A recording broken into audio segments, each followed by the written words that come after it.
Hi, welcome back to Adventure Capital. On today's episode, Johnny interviews Krishan Arora, the founder and CEO of the Aurora Project, a digital marketing agency that, among other things, helps companies raise capital through equity crowdfunding. Over the last few years, Krishan and his team have helped raise over $50 million in capital for their clients. In this interview, he discusses some marketing best practices and gives some great advice on how founders can maximize their success on a Wefunder crowdfunding campaign. Listen in to Johnny and Krishan.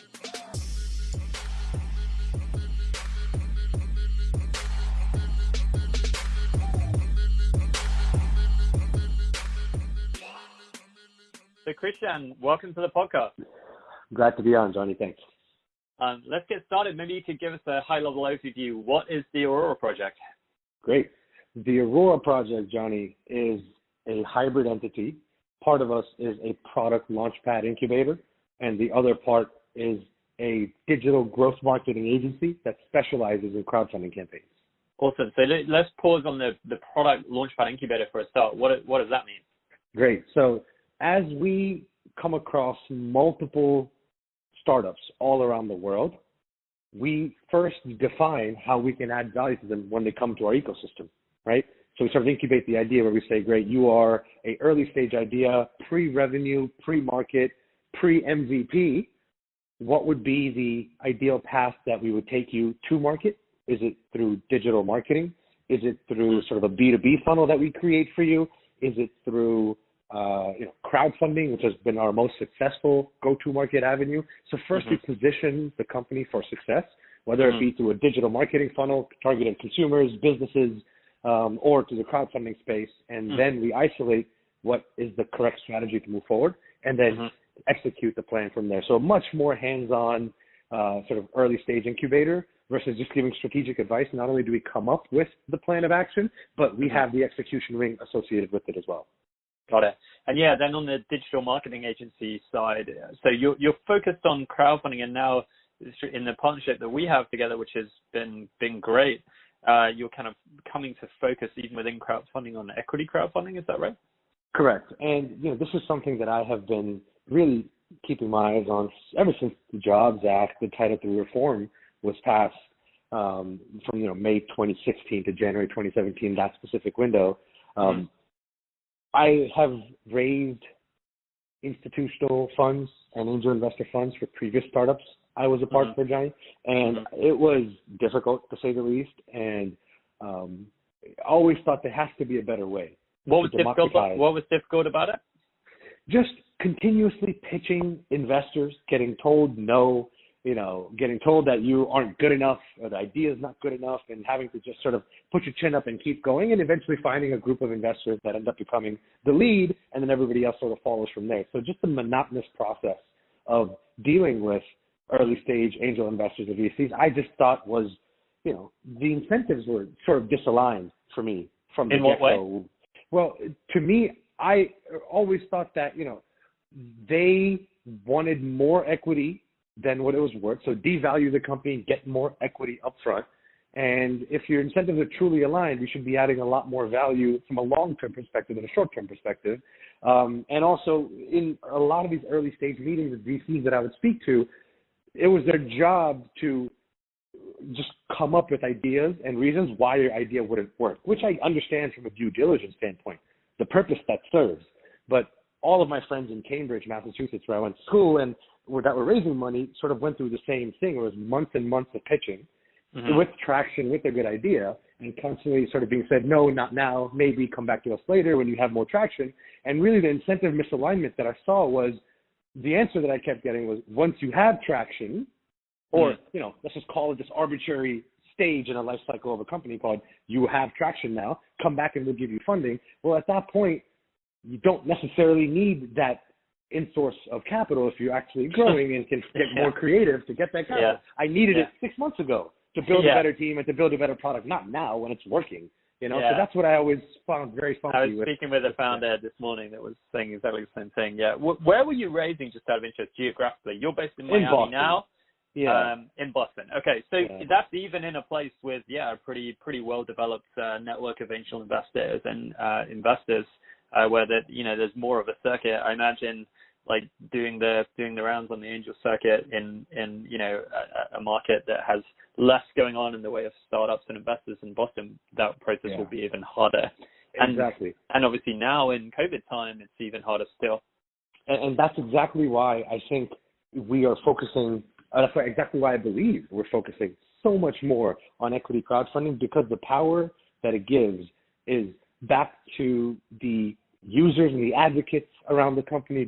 It really allows a democratization and a decentralization of fundraising, which, obviously on the later stages of fundraising, B rounds and C rounds, institutional investments and VCs are very much needed for the larger checks. But for the early stage companies, when you're talking about a Reg CF campaign or a Reg A campaign, I think equity crowdfunding will soon, in the next many years, rival that of VCs and angels to a very large degree. Well, Krishan, welcome to the Wefunder business development team. It's great. It's great. So this is a kind of a maybe provocative, like maybe philosophical question for you. So you're talking there about, it's very, very hard for a startup to do the rounds and hear no after no. You're getting a ton of reasons from institutional angel investors why this idea won't work, and crowdfunding is making it easier. I guess, do you think it's making it too easy? Like, is there a risk that, on the other hand, then you can get into situations where it's almost too easy for founders, and especially founders that have a smooth sales pitch, to raise capital, and there isn't enough due diligence happening? What would you say to a skeptic on that side of the equation? Not at all. In fact, I think it requires as much work as crowdfunding requires as much work as any other form of fundraising. But the value of crowdfunding is not only in the access to capital, but also the brand advocates, the brand ambassadors, and the product, power users that you acquire through the crowdfunding campaign itself is sort of a huge value. And for those that say that it's easy or it's, almost frivolous to some degree, have never run a successful crowdfunding campaign before. We're coming up on over $50 million raised through our crowdfunding campaigns. And we realize that you, as the founding team, have to spend several hours a day consistently for weeks on end fielding investor questions and adapting your campaign page and continuously reaching out to press and keeping your current community engaged, reaching out to friends and family and educating them. And the more creative you are as a founder, the more funds you'll raise. And a prime example of that was one of our past campaigns that we were advising on and managing was the Caribou campaign on Wefunder. We ended up raising, Max, who's the CEO, is a rock star, and you can just ask her on how she hustled hard. Easy it was. She hustled very hard. I would be up at midnight sending emails here in San Francisco, and Max immediately responds, and it's like, wait, isn't it 3 a.m. for you? Yeah. And that's exactly right. she was hustling very hard. I think she hustles hard generally. I don't think that was entirely the Wefunder campaign, but and it paid off big. I think she raised $1.5 million. I believe she's now, onto our next round. That business is doing extremely well in this time of COVID. I'm not sure if you ever use that product, but I have a 3.5-year-old daughter. Normally she is allergic to the phone. She runs away from the phone when my mom is calling from England. But with Caribou, my daughter is like, I want to call up grandma and have her read a book to me through Caribou. It's honestly just an absolutely incredible product. The fact that she can get my daughter to stay on the phone for 10 minutes is like a miracle. Okay, but that's a great answer. And I think it's great to set clear expectations. It's not like push button, raise $1 million. Sometimes it does work like that. Lost Spirits raised $1.5 million with us in March 2020. I mean, that's a tough time to raise capital. They raised $1.5 million in a week, basically based on one email they sent to their investor base. But generally speaking, especially if you don't have a massive audience of customers that love you like they did, it's going to take work. It's going to be a bit of a grind. And so, it just as raising from conventional investors, this is also hard work. So question for you, kind of a dumb question, but for someone that hasn't used a digital marketing agency before, and especially someone that's looking at running an equity crowdfunding campaign, they're looking at engaging a digital marketing agency, what does a digital marketing agency do? Great question. So, because we've run hundreds of crowdfunding campaigns and raised tens of millions of dollars in the space, we truly understand the full life cycle of a crowdfunding campaign. And one of the things that founders need to be aware of is if you're asking the question, what am I going to do now at any point in time during the campaign, the preparation phase wasn't executed as strategically as you should have done it. So that's what we sort of, in a nutshell, try to avoid.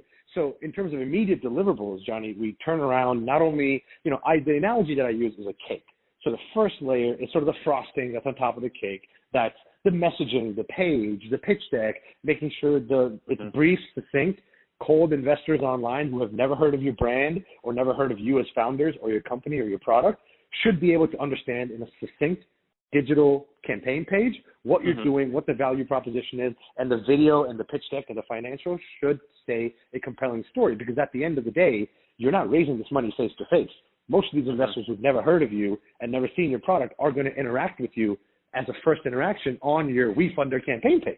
So that has to be done strategically and methodically. And on the back end, we look at a lot of data through Google Analytics and Facebook Pixel on what the conversion rates are and where the traffic is going, which is one of the things that we really sort of focus on.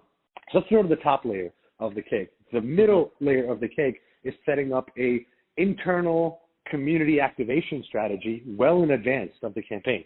So if you're a founder, like one of the campaigns that we're very proud of running, which is the Everyday campaign, activating existing users, friends and family around your network, alumni networks, community groups, meetup groups, Facebook groups, really creating a list of multi-tiered marketing channels that we can drive traffic to a campaign for the first week or two of the campaign, because early momentum is so important in any crowdfunding campaign. Then the bottom layer, which is sort of the foundation of it, is our own audiences. We have tens of thousands of crowdfunding investors on our own Facebook pixels and email lists, and a network of high converting affiliate networks that have tens of thousands, hundreds of thousands of equity crowdfunding investors on their platform. So that is just sort of the foundation of what we do, strategically creating a day-to-day, week-by-week, multi-tiered marketing campaign for the lifespan of the entire campaign is what we come in and help do. And then on top of that, advise on investor updates, help, give strategic ideas on Skype interviews and Skype Q&As you can have to keep your community engaged, and help with email templates, Facebook ads. I mean the whole 9 yards that goes into raising a large seven-figure crowdfunding campaign. Got it. And so for an average, or maybe not an average campaign, but like let's say Maxime from Caribou, she raised I think $1.5 million on Wefunder, working closely with you. Like, how much time do you spend with her? Is it like 2 hours kind of in meetings at the outset, and then check in for a couple of hours every couple of weeks, or are you super in the weeds, working together? What is the kind of engagement look like? This varies company to company that we work with, because different companies, Johnny, come to us at different stages of their life cycle, right? So some companies come to us with tens of thousands of existing users of their platform or service, a very engaged social media following, and a lot of the branding kind of already figured out, where we're like, great, we're going to do what we do, focus on the Facebook ads, and really get into the weeds of converting audiences. Other companies come to us and need a little bit of refinement on defining their value proposition to a larger audience in the online world, to really hone in their messaging, and they also need help with activating their internal community members. So depending on how active the founding team is, depending on how big of a community the founding team actually has around them, whether it be through friends and family or investors or users or whatever it may be, and how much time the team has to devote. Because a lot of what we have can be teachable, where we just sort of share our strategies with our founders to keep the cost of working with us low. And as long as they're executing, like Maxime did, 20 hours a day, every single day for several months on end, we can be sort of relatively high-level strategy. And for teams that need much more hands-on focus, we can come in and sort of do a lot of the work required to make a campaign successful. So it varies depending on the company, what stage they're in, and what resources they have. Got it. If you were advising a founder, or I guess for founders that are considering running an equity crowdfunding campaign, what are kind of, let's say, 3 examples of marketing strategies or tactics which you have found to be especially effective, and especially maybe ones that founders that you're working with might, without working with you guys, they might not have thought to execute on those? Great. I'll start with one of the biggest ones, equity crowdfunding investments is not a linear conversion because as an investor, you have to give your social security number to validate the transaction, your bank account information, your first name, last name, address. A lot of these conversions are not one click. These investors are not looking at ads or emails or promotional materials from trusted sources and are going to your page and immediately converting. A small portion of them are, but a large portion of them require a very structured retargeting campaign in place. And this is one of the things that we love about Wefunder the most, the implementation of the Facebook pixel and the Google Analytics pixel as well, which allows us to measure all of these things. So having the homepage retargeting campaign with a multitude of content messaging A/B tests going on is of utmost importance, right? So for the everyday campaign that is thriving on Wefunder, our digital ads were converting at 350+% return on ad spend, you know, and sometimes much, much higher given the days that we are performing the ads. So all that really goes to show that if you have a strong digital retargeting funnel in place, you're going to acquire a lot more funding, which allows your campaign to be a lot more successful in the long run. Can you be even surprised? Friends and family aren't even converting on the first click, because if you put yourself in the shoe of an everyday user that might be investing on a Wefunder campaign, they might be on a call for work or going to the gym or, you know, doing something that they can't just sit down, focus. They're buying equity. It's not like buying a pair of shoes where it's like a one-button click, right? So more of a deeper process. So the retargeting campaign is, in our opinion, one of the fundamental pillars. Retargeting, are you talking there about Facebook ads, or what are the kind of various like tactics that you employ when it comes to retargeting? Great.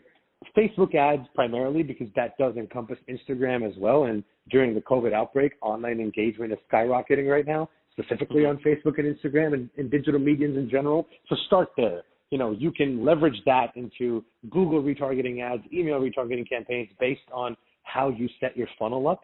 And you can retarget your website visitors to participate in a webinar, and then retarget the webinar visitors with a different message. It really depends how complicated you want to get. And our funnels get fairly multi-layered and complicated. But in essence, yes, a Facebook and Instagram retargeting campaign backed with the Google Analytics pixel on the campaign page allows you to really get a much deeper insight into what's happening and allows you to capture a lot more of the audience that is not ready to convert on the first click. That's sort of bullet point number one. Yeah, that's retargeting. What's bullet point number two? This is awesome. Bullet point number two is keeping your community engaged. A lot of these investors are going to have Q&As that they need to be fleshed out to feel comfortable investing, whether if it's participating on your campaign page on Wefunder and interacting with your investors through Q&A before they invest, or holding a Facebook Live session and having your potential investment community come on Facebook Live.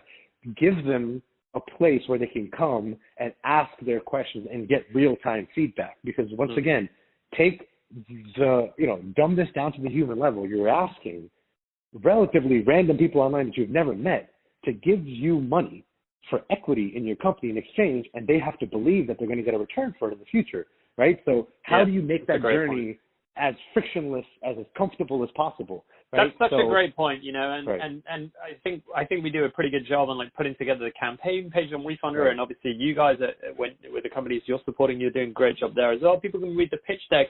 But for me, if there's a video of a smart founder like Max or Christine talking into a camera, you know, and answering questions and just showing her command of the space and her, you know, compelling vision for the company and her command of the KPIs, you know, that's like any investor, especially if they're running a larger check, is going to be so much more willing to commit to that.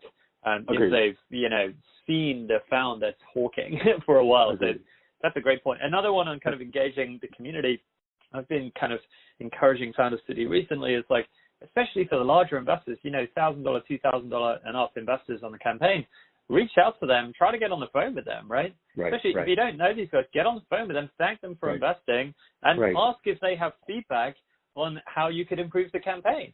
They are now 100%. Financially incentivized for your company to do well. The thing that your company is focused on right now is raising money. So they are financially incentivized to help you run a successful campaign over the coming weeks. So get their input on, okay, like Is there kind of a way that we could tweak the communication here?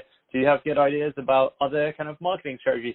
Do you have other investors that you know who are interested in investing in similar companies that you can make an email intro to? So that's another way, I think, where you can take the guys that are already investing, the community, and engage them. So that's the second bullet. What about the third and final bullet? The third and final bullet on our end, I mean, it depends on how you want to run your campaign, but in our experience, when we speak with founders, this is the mathematical example that I use. And this is sort of high-level strategy of how to run a campaign to make sure that it reaches its potential. Hypothetically speaking, for mathematical purposes, let's say a campaign is going to be 10 days long, which we know it can't be, but just bear with me for the mathematical example. If the campaign was going to be 10 days long, most people would come in and say, okay, I'm going to invest 10% of my overall marketing efforts every single day in the campaign so that on day 10, I have exhausted all 100% of the marketing efforts that I have, right? Mm-hmm. That is fundamentally not how you do it. You want to front load your campaign. What we recommend founders do is invest 70% of marketing effort in the first 3 days of the campaign and tier out the last 30% over the next 7 days. Because if you front load your campaign and hit a 6-figure number in the first couple of weeks of being live, the platform community receives it better because you see the traction week over week, just like within traditional investing. It's hard to find a lead, but once you find a lead, the money sort of starts coming in, right? This is such an interesting point. And so kind of talk through this, because on the other hand, how we tend to do ad spends, we kind of spend on Facebook ads, Instagram ads for our founders as part of the fee that they pay us at 2 points of the campaign. First, we have a rule that when they pass $100,000, we start spending money on Facebook ads on their behalf. And then secondly, we have it at the close of the campaign. And the reason we have it at the close of the campaign is that we've seen a significant increase in return on ad spend on Facebook ads in the last days of the campaign. I think it's 2 reasons. One is there's a looming deadline, right? So the countdown clock on the Wefunder page means that increases propensity to invest. And then the second point is, by that point, there are more investors in the campaign. There's more dollars in the campaign. So there's more social proof and so a high conversion rate. So how do you strike the balance between, I totally hear where you're coming from, which is front load the spend to get momentum coming out the gate. Then you get higher up the Wefunder algorithm. There's a virtuous cycle that sets in. But then on the other hand, you probably are going to see a higher ROAS towards the back end of the campaign. So 100%. How do you think about that? Great question. So going back to the original inquiry that you gave to me, what do? We have multiple strategies that we implement. What we do as an entity helping campaigners raise funds is different what we'd recommend somebody to do them by themselves, because we have the skill sets to literally fluctuate the ad spend daily based on the return on ad spend that we're getting. So our curves aren't necessarily, like a U-shape where it's beginning very strong, plateaus in the middle, and strong at the end. We're sort of like a constant wave throughout the campaign in terms of our ability to fluctuate. So on our end, we see the same thing. The first week's going to be big, the last week's going to be big, and keep the weeks in the middle pretty strong. But for campaigners doing this by themselves, and they don't have the ability to work with an agency for whatever reason, and they just want to know, like, how do I get the most bang for my buck? We would still recommend front-loading the campaign, because if you don't do that, the end of the campaign isn't going to be appealing ever. You're not going to get to that point. That's a fair point. That's always the trade-off that we're trying to think through as well. Is you will see a higher ROAS at the end, but you need the juice at the start to have built the momentum. So it is it's a tough balance to strike. Right. What do you think? You've done equity crowdfunding campaigns. You've done perks-based crowdfunding campaigns. What do you see as maybe some of the biggest differences between the two crowdfunding approaches? It's crazy, because I was just speaking to Chris Lustrino from King's Crowd just right before this podcast on this exact topic. We ran a campaign many years ago called Geo Orbital, GEO Orbital, and we raised for them $1.2 million on a Kickstarter campaign. I mean, the digital architects behind the whole thing of the crowdfunding campaign on Kickstarter. A post-Kickstarter campaign, there was a Start Engine campaign that was ran, and they leveraged their Kickstarter backers and some existing investors and capped out a Reg CS campaign at the $1,070,000 based on the community primarily that we had built on the Kickstarter campaign for them, right? So there is a very serious overlap, and we've seen that case study happen multiple times across multiple campaigns where on the rewards-based investors and backers, there is a significant overlap between their interest once they have participated in a rewards-based crowdfunding campaign. They get the product. They're bought in. This is an awesome product. Now you reach back out to them. You're like, now you can actually buy equity in the company. And by the way, 100%. we've grown 3x in valuation since you first invested in the Kickstarter campaign. There's a very, very deep overlap between those two audiences. Do you know the Oculus story? Of course. Have you heard this one? Yeah. Yeah. It's so interesting. It's like they raised all this money on, I guess it was Kickstarter perks. Correct. And then they get bought by Facebook, soon after that. And it's like, wow, if those backers of the Kickstarter project had gotten a chance to get a piece of equity, oh my goodness, that would have created a lot of, I think a lot about the founder side, and you talked initially at the start of this call about the founder side of the kind of the mission of Wefunder, right? Which is democratizing investing so that more founders can have an easier time raising capital they need to give it a shot, give their company a shot. I also get excited about the investor side. It's like that could have made a lot of like middle class Americans quite rich if instead of VCs and kind of millionaires and accredited investors benefiting from that exit, then if that had been their customers and fans that have benefited. But anyway, now I've lost my train of thought. Oh yeah, so that's a great example of how Duo Orbital, they did a perks-based crowdfunding campaign, they beat an audience, they built an audience, then they were able to kind of leverage that into a Reg CF campaign. But do you what are the differences? Like, are there big differences in how you should run a perks versus an equity crowdfunding campaign, or are they actually pretty similar?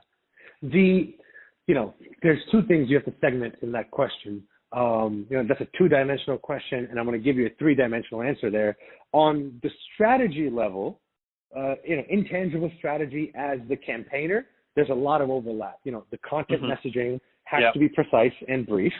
You have to have a prerequisite of an early adopter community that is going to adopt the campaign based on early bird specials, based on some type of incentive for There's week a lot one of adoption. Preparation before launch. Exactly. So all that stays the same. And then during the live campaign, engaging with your community, keeping them updated with what's happening, and getting the Q&As figured out within real time if possible, or a couple of hours. That takes a similar approach. And then post-campaign, continuously updating your investors and backers on what's happening with the company, turning them into brand advocates from a lifelong perspective. So from a campaigner perspective, there's a lot of overlap in terms of just strategy of how you want to plan your campaign. But on the execution level, it is different because when you are acquiring a Kickstarter backer, they're just in it for the short term to get a product in return in 3 to 6 months, right? So they're focused much more on the product side versus the long-term vision side. They're investing in the campaign because like the geo-orbital wheel, like this does not exist on the market today, right? Like this is innovative, it's new. I can't buy this anywhere else right now. I'm getting this product, and in 3 to 6 months, I want my product, right? Versus when you do a campaign like every day, people are buying in much more on the founders. People are buying in much more on the projection of the company, where they're going, and on the ethos of the vision and the problems that they're solving as well, versus, the product does come into play a lot. I mean, obviously that's the initial appeal, but there's multiple other layers that the backers and investors on a Wefunder campaign, an equity crowdfunding campaign, invest in. So from a campaigner, there is strategic overlap between a perks-based and an equity campaign, but the audience is different, and you have to know how to tackle that audience differently, and where they live is a bit different as well. The Kickstarter backers are on Product Hunt and on Reddit and are on like early adopter platforms like a Touch of Modern. Like that's where they're usually living and looking for cool, innovative new products that they can't buy on Amazon. And on the equity crowdfunding side, it's the Angels and Entrepreneurs Network with Neil Patel. It's the Raging Bull people. It's the King's Crowd people that are reading up more on equity deals. So different profile, but how you manage them once they're in the ecosystem is a lot of overlap between the two. That's a really good way of looking at it, I think. Okay, last couple of questions. So, firstly, if you've already given so many great ideas here, but one piece of advice for a founder who's running a regulation crowdfunding campaign, and then one piece of advice more broadly for a founder who's starting a startup. Great. One piece of advice for someone leveraging scaling or launching a Reg CF or a Reg A campaign. This is in my opinion, you have to be hungry. right? You can't come in here and be like, you know what, I'm going to devote 12 to 3, Monday, Wednesday, and Friday to my campaign and, go do other things. And, no, like this has to be a focus of yours. You have to get creative. I mean, there's a lot of in your local city, entrepreneurial meetup groups that you can reach out to, Google groups, Facebook groups, reach out to your economic development community, alumni networks, friends and family. I mean, there's so many different things you have to do as an equity crowdfunding campaigner that if you ever feel like the job is done before the campaign is over, you're off a lot. When you talk about that, and you're kind of giving examples there of like creative examples, and obviously a huge value add that you bring is you've seen hundreds of campaigns now, and so same with us as well. We've seen hundreds of campaigns. We have hundreds of examples that we can rattle up. Economic development community, like university alumni newsletters, accelerators you've been through, communities of meetup groups, etc. Like, so we can kind of both of us help with like these creative ideas. But I think it's cool to hear you say it in those terms, because I think like there's this Y Combinator. I think Paul Graham maybe had this definition of a founder as like the opposite of hapless, right? Which is like someone that is just like infinitely resourceful, infinitely creative. Whenever they're coming up against a door being slammed in their face, they're trying to find an alternative avenue. And I think you're almost like kind of validating that with like, when you're raising, you just got to keep coming up with new ideas, keep being hungry, and keep like being creative.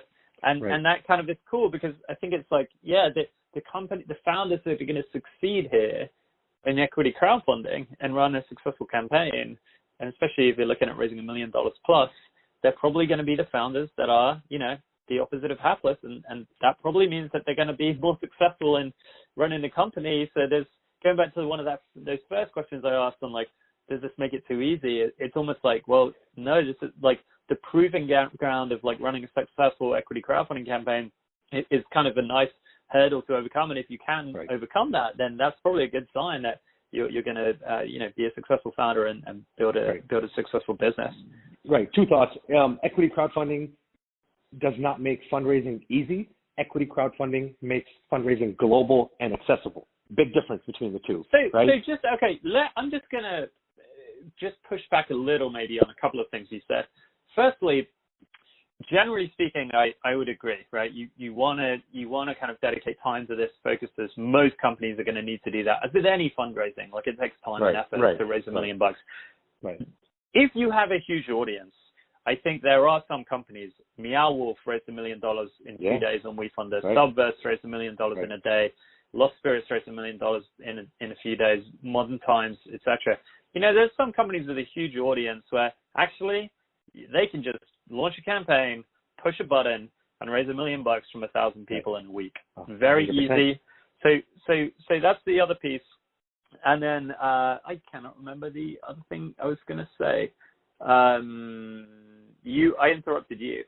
Yeah. So great point, right? If you're an established venture with a decent sized community, one of the biggest benefits of an equity crowdfunding campaign is exactly that, giving the ability for your existing community to participate economically in your fundraise, which makes the process fast, streamlined, and frictionless, which is the example that you just gave.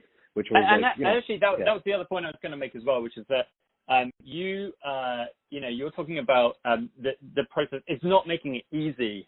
You said I think it makes it global and accessible. That's correct.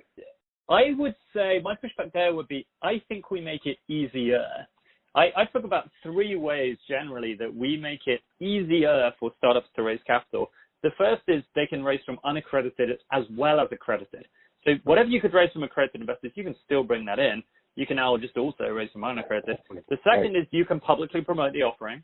So now you can like more easily kind of get the word out.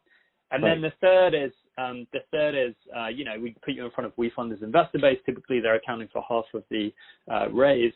So in those 3 ways, I would say we make it easier for startups to raise capital. Agreed. I would agree that it's not easy, except in those exceptional cases of companies with huge audience that we just touched on. But maybe you're saying the same thing there. That's exactly what I'm saying, because there's a few different lines we have to be careful of. One is entrepreneurs that think they can just go on Wefunder and launch a campaign and raise $1 million because that's what equity crowdfunding is. That's not how it works, right? Yeah, but to your point, it is definitely easier because of the multiple layers of accredited and unaccredited investors you can reach out to, how seamless your platform makes it to file the Form C and do the audited financials and like to just offload that, right, and just focus on the community side, I think is a big, big plus. So you definitely do a lot of the legwork and make it easier, which I do agree. And I think to distill this down to a campaigner that wants to do a fundraise, and the one piece of advice I can give them is, even if you have a live campaign or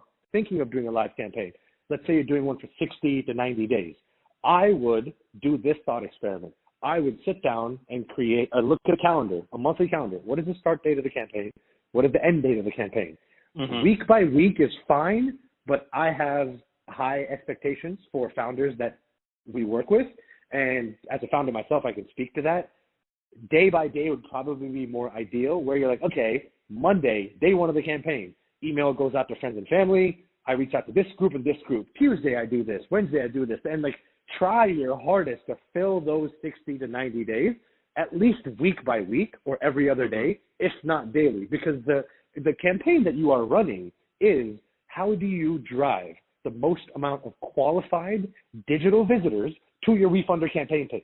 Because a portion of them, based on a conversion rate, will convert as investors. So the game really becomes that equation. How do I send more qualified eyeballs to my Wefunder campaign page? And the longer you can prep that calendar and the better you can do a job at managing that, I think the more successful your raise will be. What's that phrase? You get out what you put in. That's exactly right. So love that. It's a great piece of advice. And then lastly, a piece of advice for a founder more generally on starting a company. And this is not meant to be facetious in any way. I genuinely mean this. Launch an equity crowdfunding campamping, right? I firmly believe. Once again, man, back on the BD team for Wefunder. I love it. I drink the Kool-Aid. And when you do, definitely use the Arora project as your marketing agency. Thank you.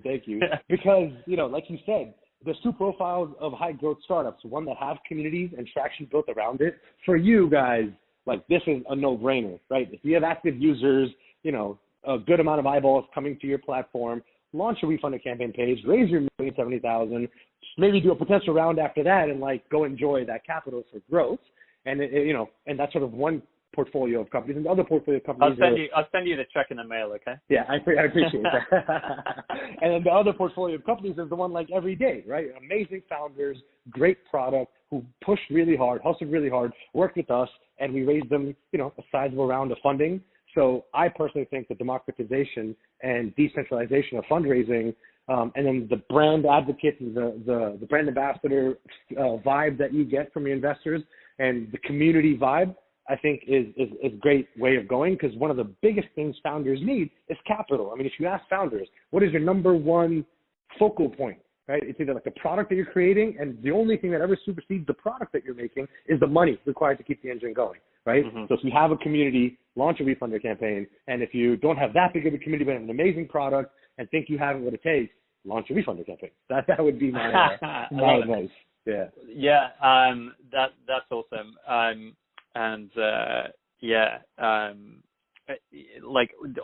We've been talking about marketing the crowdfunding campaign.